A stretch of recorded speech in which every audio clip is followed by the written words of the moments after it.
So let me ask you something.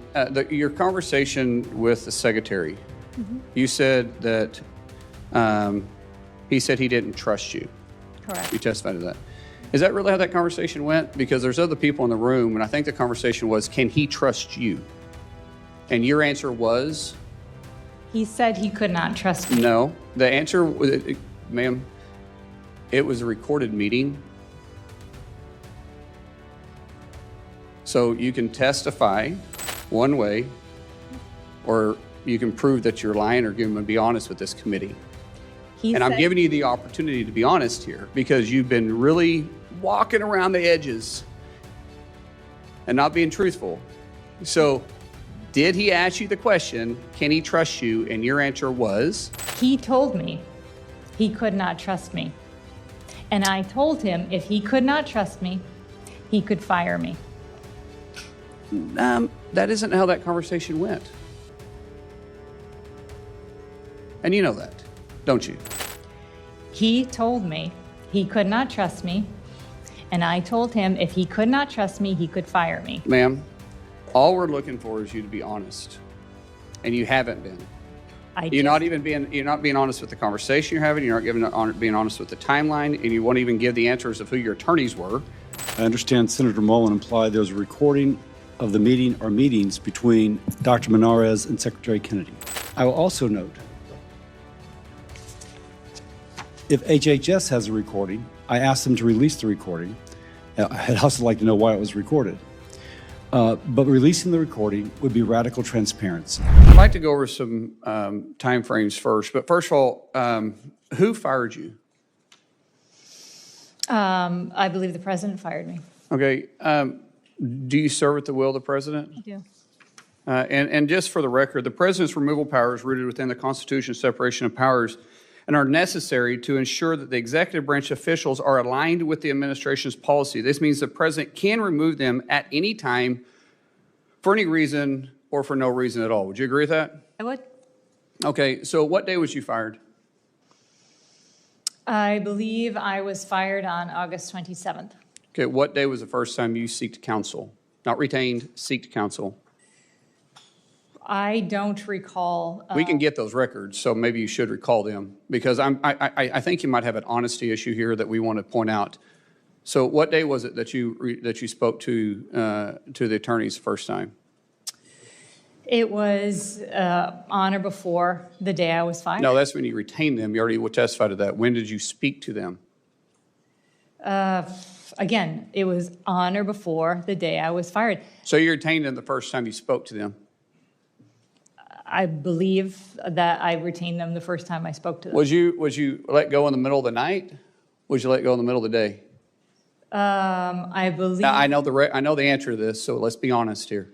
I believe I received. I believe I received an email from the White House indicating that my services were no longer needed. What time was that? Sometime in the afternoon, sometime in the evening. Late evening, late afternoon, late evening? Probably. And so you got hold of the attorneys late at night? I'm sorry, what? You got hold of the attorneys after business hours to retain them? I don't recall. I think you do.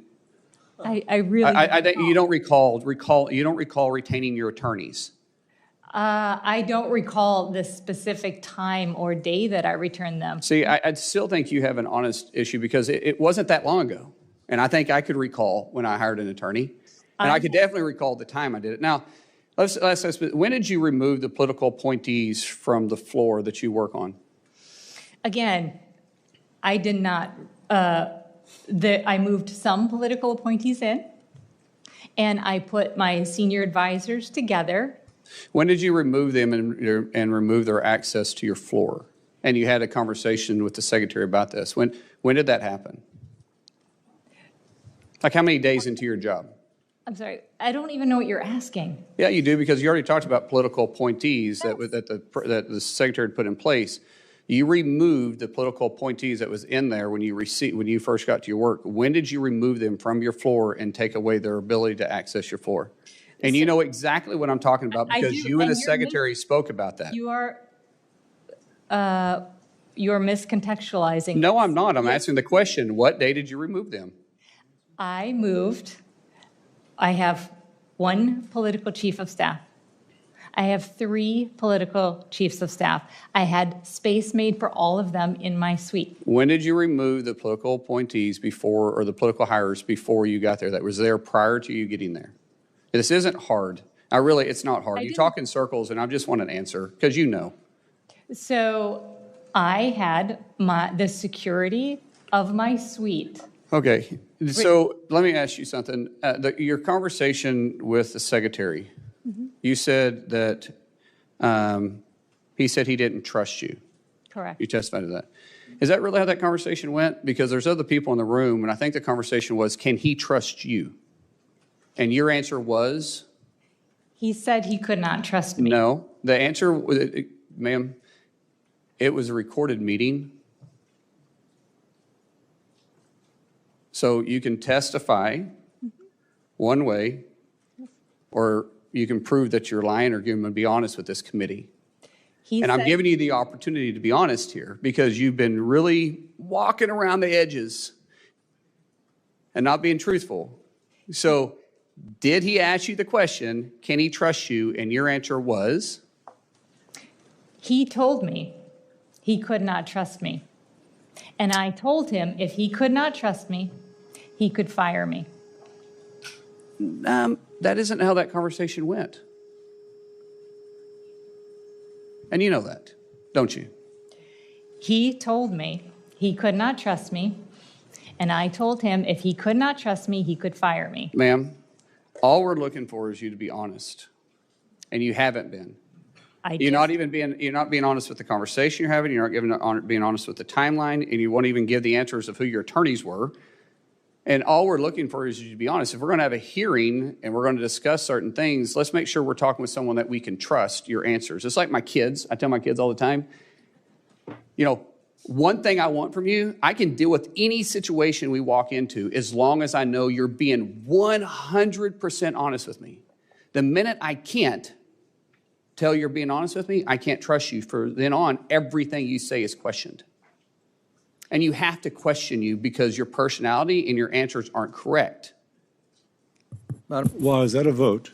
I understand Senator Mullin implied there was a recording of the meeting or meetings between Dr. Monarez and Secretary Kennedy. I will note that if materials have been provided to Senator Mullin and invoked in official committee business, they are committee records, and all other senators on the committee have the right to see those records. I will also note, if HHS has a recording, I asked them to release the recording. I'd also like to know why it was recorded. But releasing the recording would be radical transparency. And this is about fulfilling the president's vision of radical transparency. This is allegiance to President Trump's values. And so I'd ask that that recording be released. I'll also note that we put in a request for any documents or communications that would bring transparency to the situation. We have not yet received those documents. If a recording does not exist, I ask Senator Mullin to retract his line of questions. Mr. Chairman. Let me see one more thing.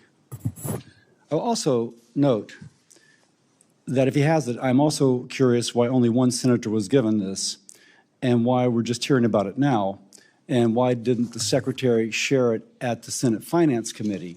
But those are questions that can be answered later. With that, Senator Sanders. That's exactly the point that I want to make. I mean, how does it happen if it is true that one senator has access to an alleged tape recording of a meeting? Nobody else has it, including the chairman. This is what we're dealing with right now. And this is what I think, well, Dr. Monarez, this is a very politicized situation, and it's unfortunate. So when you talked with Secretary Kennedy, he talked about wanting to have you fire. He also talked about, you talked about him ordering you to pre-approve decisions made by the ACIP. When Kennedy was asked about that last week, he said, quote, "No, I did not say that to her. I never had a private meeting with her. There were other witnesses that will say I never said that." I guess I'm just asking you, who else was in these meetings with you? So the meeting where that was first stated and the request, the demand made of me, included 5 other participants in addition to the secretary. It included his deputy, the deputy secretary, his chief of staff, the deputy. Will you chief- please give names? I'm sorry. Yes, sorry. The Deputy Secretary, Jim O'Neill, the Chief of Staff, Matt Buckham, the Deputy Chief of Staff, Stephanie Spear, a member of the General Counsel staff, Bob Foster, and a member of his council staff, his Ken Callahan. I think what really stands out to me is this question, if he's not listening to you, if he's not listening to CDC career staff and experts, the question is, who is Secretary Kennedy listening to about these important decisions that are before us? And not only just the idea of listening, but both of you have addressed this in so many different ways. I mean, Dr. Monarez, you talked about how they were, when you were talking to Secretary, he was basically telling you that the child vaccine schedule will change in September. Is that roughly right? That is correct. That's the idea that it was going to happen, not likely to happen in September. Going to happen. And Dr. Oury, you talked about this in so many ways, and I think the phrase that really stood out to me with your work was you said it was about pre-decided outcomes of votes. Is that correct? Is that what you were worried about? Yes. Because what we're seeing as well is this, we're seeing this over and over again where it feels like there's already a decision that's been made.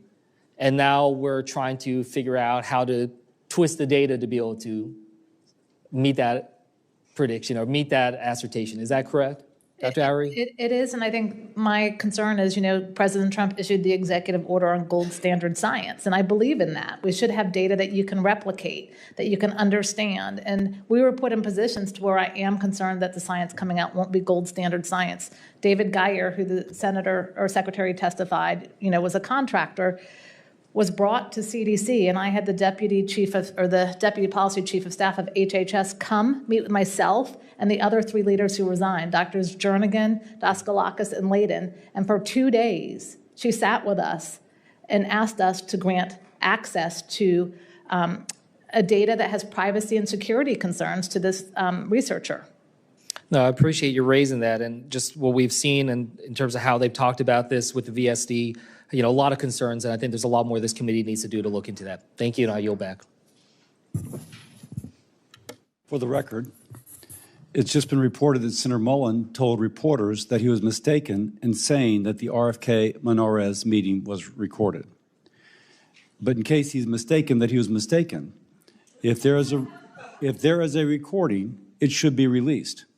And it would beg the question of what other conversations were recorded. And I'll repeat what I said earlier.